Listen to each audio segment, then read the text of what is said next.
안녕하세요. 저는 올해 34 재취업을 준비 중인 백수입니다. 26에 결혼해 일찍 경단녀가 되었고 33세 이혼한 뒤부터 제 인생을 다시 꾸려야 한다는 압박감 속에서 하루하루를 버텨왔습니다. 드디어 저에게도 기회가 왔습니다. 상반기 대기업 채용 공고에서 제가 대학 졸업 직후 2년간 일했던 경험이 딱 들어맞는 포지션을 찾게 된 거예요. 서류 전형, 1차 화상 면접, 실무 테스트까지 모두 통과하고 드디어 오늘이 마지막 임원 면접 날입니다. 말 그대로 인생이 바뀔 수 있는 순간이었죠. 그날 아침 제가 얼마나 신중했는지 아세요? 면접 복장은 하루 전 드라이 맡겨 깔끔하게 정리했고 구두는 광까지 냈어요. 머리카락 한 올까지 빗어 정리한 다음 지각하면 안 된다는 생각에 평소보다 2시간이나 일찍 집을 나섰습니다. 그런데 말이죠. 제가 그 노인을 본 건 바로 지하철역 입구 앞 횡단보도에서였습니다. 새벽같이 나온 길이라 인적은 드물었어요. 멀리서부터 한 노인이 길가에 주저앉아 뭔가를 손으로 더듬고 계셨습니다. 가까이 가보니 작은 바퀴 달린 카트를 끌고 계셨는데 바닥에 쏟아진 감들이 굴러다니고 있더군요. 심지어 한쪽 신발도 벗겨진 상태였고요. 사람들은 무심히 지나쳤습니다. 솔직히 저도 망설였죠. 이거 도와드리다 늦으면 어떡하지? 면접은 8시 30분인데. 하지만 제 발은 자꾸 그쪽으로 향했어요. 괜찮으세요, 어르신? 다치신 데는 없으세요? 그 노인은 주름 깊은 손으로 제 팔을 잡으시더니 감이 다 굴러갔어. 내 오늘 이거 팔아야 저녁밥이라도 챙기는데. 순간 그 눈빛을 보는데 그냥 지나칠 수가 없었어요. 저도 모르게 주섬주섬 감을 주워 담기 시작했죠. 지나가던 젊은 커플도 도와줬고 우리는 10분도 채 안 돼 모든 감을 다시 바구니에 담았습니다. 그런데 그 노인이 감 한 봉지를 제게 건네시는 거예요. 이건 고마움의 표시야. 하나만 받아줘. 전 괜찮다고 몇 번을 말했지만 결국 봉지를 받았습니다.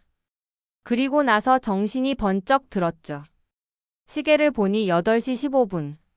면접장까지 택시로도 20분은 걸릴 거리였습니다. 숨이 턱까지 차오를 정도로 달리고 택시를 잡았지만 결국 5분 늦게 도착했어요. 문 앞에서 직원이 저를 보며 이렇게 말하더군요. 죄송하지만 면접은 정시에만 입장 가능합니다. 그날 전 면접을 보지 못했습니다. 기회는 그렇게 스쳐 지나갔죠. 하지만 이 이야기는 여기서 끝이 아닙니다. 며칠 뒤 제게 한 통의 전화가 걸려왔거든요. 그리고 제 인생이 완전히 달라지기 시작했습니다. 그날 이후 며칠 동안 그녀는 계속 면접 결과를 기다렸습니다. 하지만 연락은 오지 않았고 결국 떨어졌다는 걸 직감할 수밖에 없었죠. 하루하루가 무겁게 흘러갔고 자신이 왜 그렇게 남을 돕느라 중요한 기회를 놓쳤는지 자책도 했습니다. 내가 너무 순진했던 걸까? 그냥 지나쳤으면 되는 건데. 하지만 이상하게도 후회는 되지 않았습니다. 도움을 청하던 노인의 손을 뿌리쳤다면 오히려 더 가슴에 남았을지도 모른다는 생각이 들었습니다. 면접장을 나서던 노인의 얼굴이 자꾸 떠올랐습니다. 며칠 후 그녀는 집으로 돌아오는 길에 우편함에서 이상한 봉투 하나를 발견했습니다. 아무런 발신인도 주소도 없는 하얀 봉투. 봉투 안에는 단 한 장의 명함이 들어 있었죠. 금빛 가장자리가 반짝이는 고급 명함지에 이렇게 적혀 있었습니다. 김영한 회장 YH그룹. 그녀는 놀랐습니다. YH그룹이라면 최근 뉴스에서도 자주 언급되던 대기업이었고 김영한 회장은 나이도 꽤 많아 보였죠. 그리고 곧 깨달았습니다. 며칠 전 자신이 도와준 바로 그 노인의 이름이 김영한이라는 걸요. 설마 그분이 이 그룹의 회장이었다고? 어안이 벙벙한 채 명함을 들여다보고 있는데 명함 뒷면에 작게 손글씨로 쓰인 문구가 눈에 들어왔습니다. 진심은 언제나 전해지기 마련이요. 다시 만날 기회를 드리리다. 그녀는 얼떨떨한 채 명함을 가슴에 품고 집으로 들어섰습니다. 하지만 이상한 일은 거기서 끝이 아니었습니다. 다음 날 아침 그녀의 핸드폰으로 한 통의 전화가 걸려왔습니다. 발신자 표시 제한. 망설이다 전화를 받자 낯선 남성의 정중한 목소리가 들렸습니다. 김영한 회장님께서 직접 만나고 싶어 하십니다. 오늘 오후 괜찮으신 시간에 맞춰 차량을 보내겠습니다. 그녀는 다시 한번 멍해졌습니다. 이게 무슨 일인지 도무지 실감이 나지 않았습니다. 면접을 망치고 돌아오는 길에 우연히 도와준 노인이 알고 보니 재계의 거물이었다는 사실. 그리고 이제 그 인연이 다시 그녀 앞에 어떤 문을 열고 있는 것 같았습니다. 그녀는 머릿속이 복잡했지만 동시에 마음 한켠에서 묘한 기대감이 꿈틀대고 있는 걸 느꼈습니다. 다시 만날 기회, 그게 무슨 의미일까? 그날 오후 그녀는 약속된 장소로 향했습니다. 검은 고급 차량이 그녀를 기다리고 있었고 조수석에 앉은 직원이 조용히 문을 열어주었습니다. 목적지는 알려주지 않았지만 분명 평범한 곳은 아니라는 느낌이 들었습니다. 차 안에서 그녀는 다시 한번 자신의 선택을 떠올렸습니다. 그날 그 교차로 그녀가 내민 손. 그것이 그녀 인생의 전환점이 될 수도 있다는 생각이 점점 강하게 들기 시작했습니다. 차창 너머로 스쳐 지나가는 도심의 풍경을 바라보며 그녀는 긴장을 감추지 못했습니다. 차량은 도심의 복잡한 길을 벗어나 점점 고급스러운 주택가로 들어섰고 결국엔 외부에서 잘 보이지 않는 고요한 저택 앞에 멈춰 섰습니다. 검은 철문이 자동으로 열리며 그녀를 맞이했죠. 내리시죠. 회장님께서 안에서 기다리고 계십니다. 차 문을 열어준 비서의 안내에 따라 그녀는 조심스럽게 저택 안으로 들어섰습니다. 고풍스러운 인테리어, 정갈한 조명, 그리고 벽면을 가득 메운 미술 작품들까지 모든 게 비현실적으로 느껴졌습니다. 그때 거실 깊숙한 곳에서 익숙한 목소리가 들려왔습니다. 어서 오시오, 아가씨. 다시 보게 될 줄 알았소. 소파에 앉아있던 노인은 바로 며칠 전 길거리에서 그녀가 도왔던 바로 그 노인이었습니다. 하지만 그날의 남루한 차림과는 달리 지금은 잘 다려진 고급 수트를 입고 고든 자세로 앉아 있었죠. 회장님, 정말 그때 제가 도와드린 분이. 맞소. 내가 김영한이요. 그날 당신이 아니었다면 난 그 자리에서 쓰러졌을지도 모르지. 그런데 더 놀라운 건 당신이 망설임 없이 손을 내밀어 줬다는 거요. 그녀는 얼떨떨한 표정으로 고개를 끄덕였습니다. 노인은 그녀를 소파에 앉히더니 천천히 이야기를 이어갔습니다. 사람은 위기 상황에서 진심이 드러나지. 나를 몰랐음에도 불구하고 도와준 당신이 고마웠어. 그래서 당신을 다시 불러야겠다고 생각했지. 그날 면접 못 가셨더군. 그녀는 말없이 고개를 숙였습니다. 아직도 그날의 아쉬움이 떠올랐기 때문입니다. 하지만 그 순간 김 회장은 뜻밖의 말을 꺼냈습니다. 그래서 내가 면접을 하나 준비했소. 네? 내 회사 말이요. 우리 YH그룹은 사람을 볼 때 자격증보다 마음을 먼저 봅니다. 당신 같은 사람이 우리에겐 꼭 필요하오. 그녀는 믿을 수 없다는 듯 김 회장을 바라봤습니다. 분명 며칠 전 자신은 실수 하나 없이 면접을 준비했고 시간도 맞췄고 노력도 했습니다. 하지만 결국엔 운이 없어서 떨어졌다고 생각했죠. 그런데 지금 예기치 못한 도움 하나가 자신의 인생을 다시 움직이고 있었던 겁니다. 제가 정말 괜찮을까요? 아가씨, 진심을 가진 사람은 어디서든 통하오. 그리고 나는 그런 사람과 함께 일하고 싶소. 김 회장의 말에 그녀는 가슴 깊이 뭔가 따뜻한 것이 차오르는 걸 느꼈습니다. 그날 그녀는 그렇게 다시 한번 자신의 인생이 바뀌기 시작하는 순간을 맞이하고 있었습니다.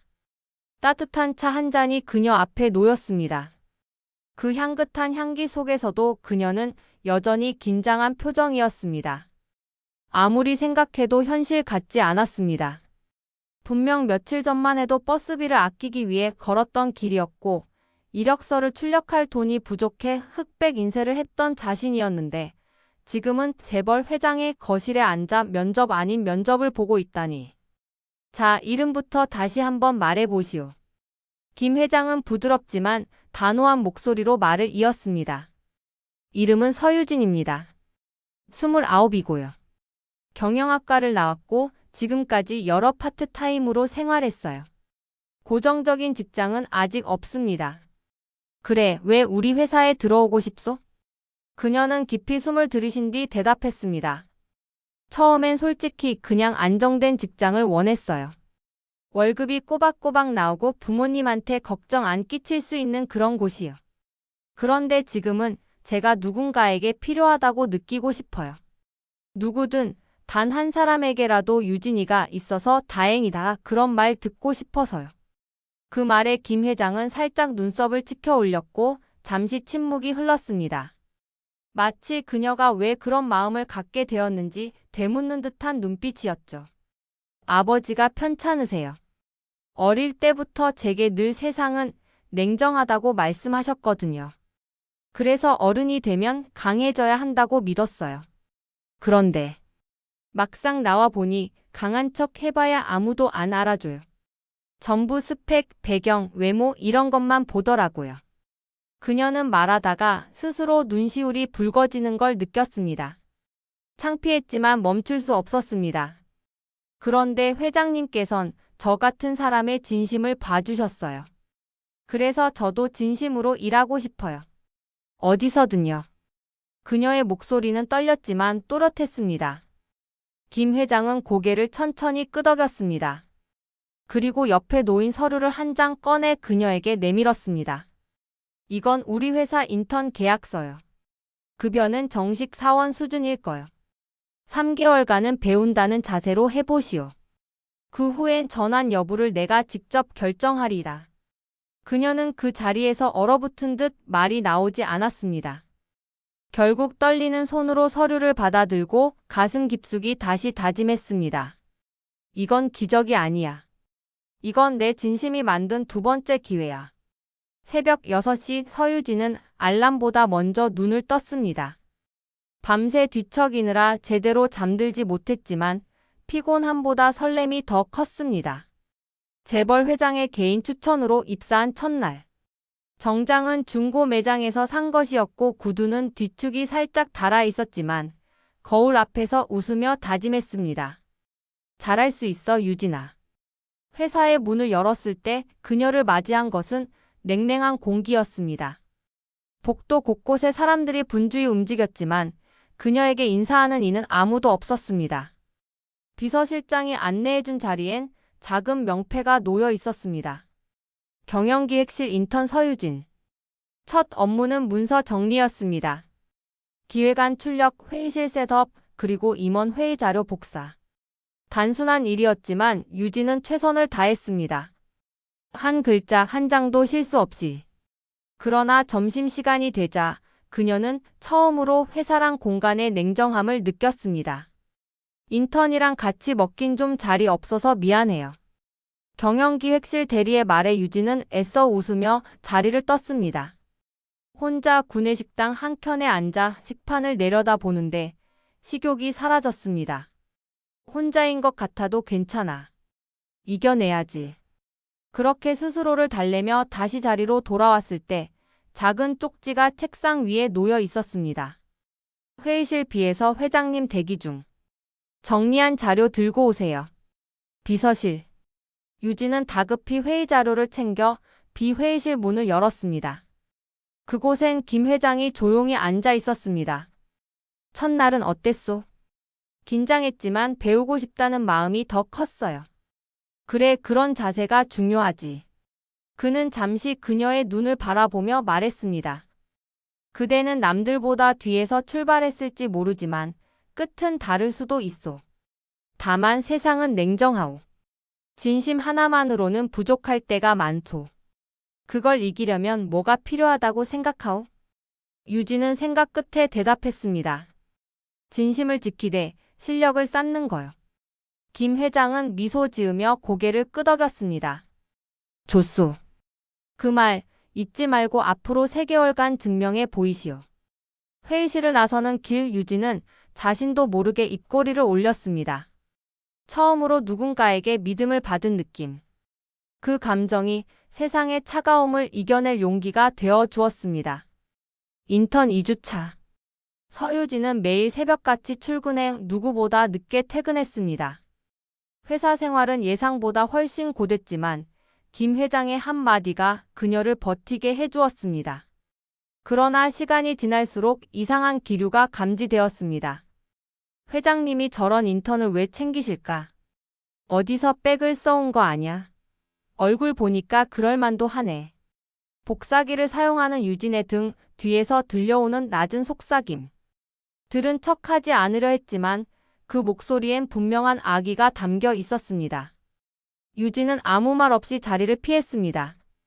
그러나 마음속엔 조용한 상처가 남았습니다. 그날 오후 팀장이 부른 회의실. 유진이 문을 열자 회의실엔 경영기획실 직원 전원이 모여 있었습니다. 자, 다들 알다시피 우리 부서에 새로 들어온 인턴 서유진 씨는 회장님의 직접 추천으로 입사한 분입니다.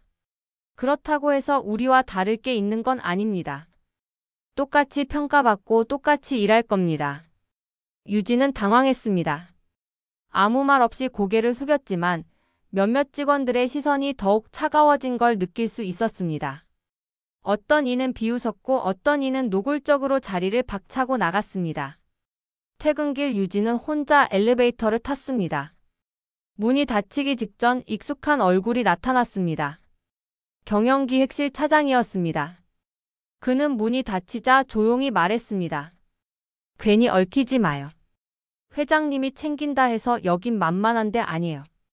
그 말 속엔 경고와 연민이 섞여 있었습니다.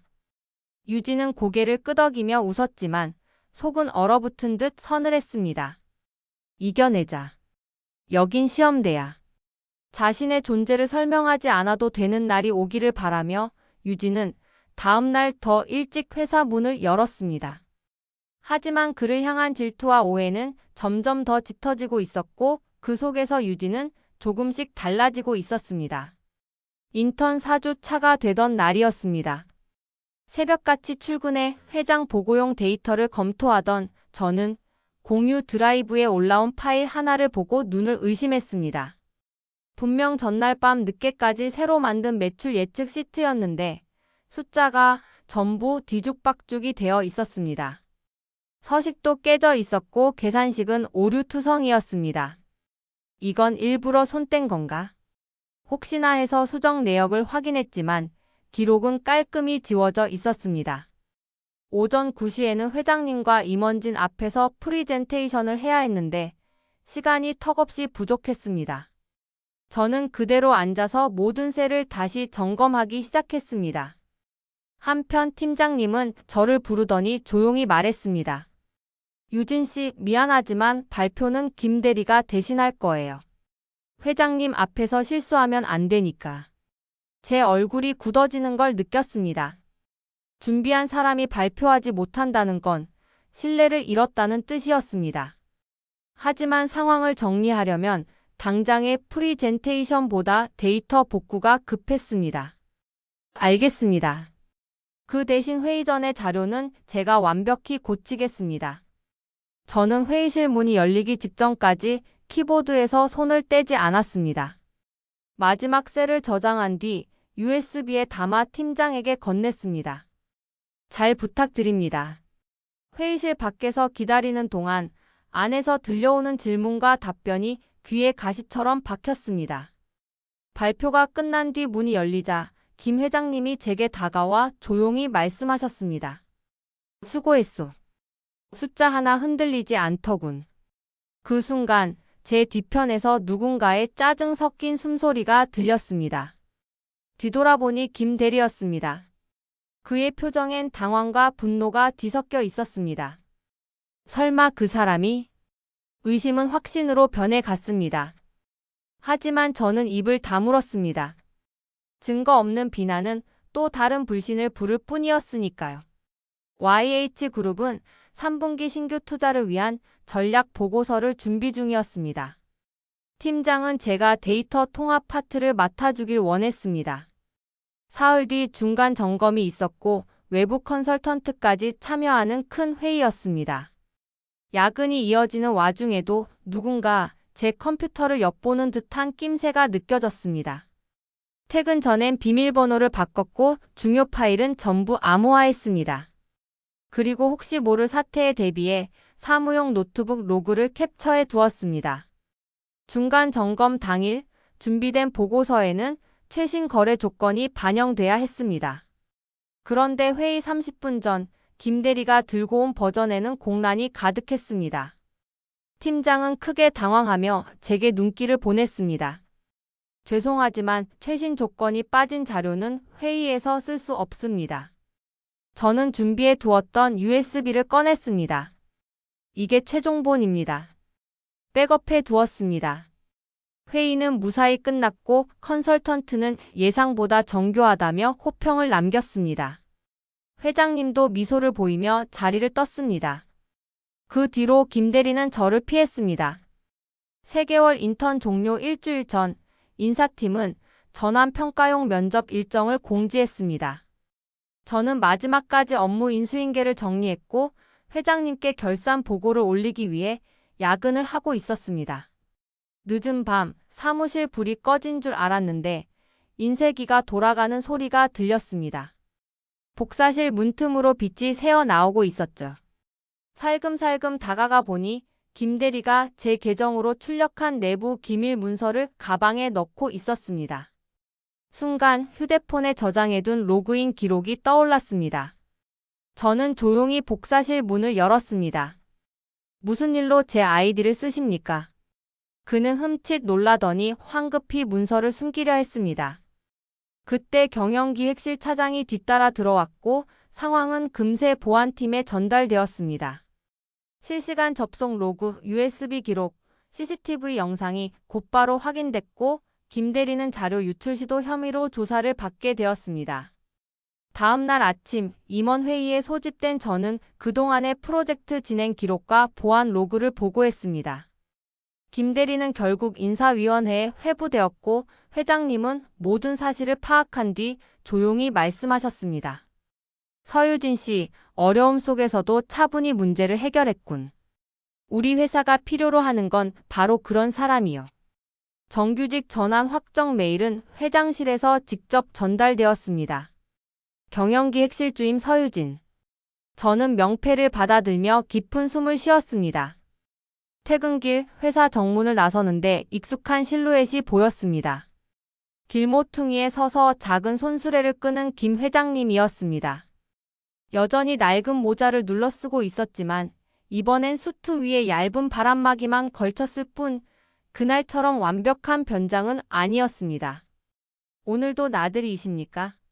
제가 웃으며 인사하자 회장님은 장난스러운 눈빛으로 대답하셨습니다. 습관이요. 사람들 틈에 있어야 세상이 보이니까.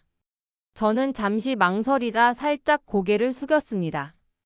그날 제가 도운 건 회장님이 아니라 그냥 도움이 필요했던 한 분이었습니다. 하지만 전 덕분에 제 삶을 얻었습니다. 회장님은 빙긋 웃으며 길가에 떨어진 종이 조각을 주워 손수레에 올려놓았습니다. 사람을 돕는 건 결국 자기 자신을 돕는 일이요. 앞으로도 길 위에서 그 마음 잊지 말길 바라오. 노을이 지고 있었습니다. 저는 작게 고개를 끄덕이고 여느 날보다 가벼운 발걸음으로 집으로 향했습니다.